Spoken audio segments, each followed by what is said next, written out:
हर कुछ लूटा, जेवर, कपड़े उनके, और उनकी कुछ गन्स पड़ी हुई थी वो, इसके अलावा जितनी नकदी थे वो, और इवन उनके घर डॉक्यूमेंट्स जितने ज़रूरी थे वो सब भी उठा लिए।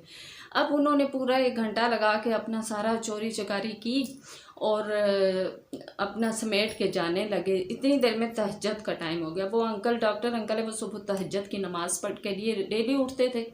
अब वो जैसे ही उठे हैं, उन्होंने कमरे का दरवाज़ा खोला है तो उस टाइम वो लोग जा रहे थे, उनकी नज़र पड़ गई डाकुओं पे।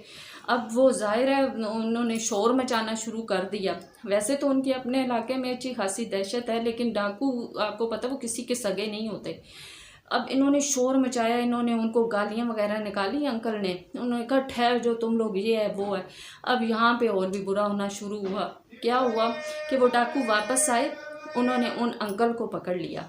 ठीक है, उन अंकल को पकड़ लिया और कमरे में आके उनको खूब मतलब उनको लातों से गोंसों से मारा। वो जैसे जैसे बोल रहे थे इसी तरह वो उनको बार बार जो है मार रहे थे।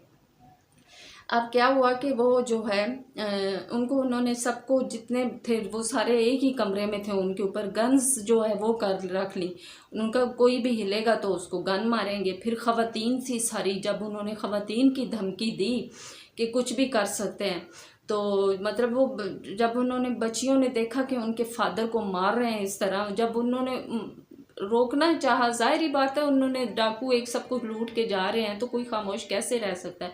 लेकिन जब उन्होंने ख़वातीन को धमकियां दी सारा कुछ, तो बेचारे खामोश हो गए, भाई भी खामोश, कुछ उनके पास चारा नहीं था। अब उन्होंने कमरे में आके जो है बच्चों को भी धमकाया, सबको कहा चलो भाई अपने अपने मोबाइल निकालो। उन सब से मोबाइल भी लिए, उनके पर्स जो पड़े हुए थे वहाँ पे जो चीज़ें बची कुची रह गई थी उस कमरे में वो भी उन्होंने सब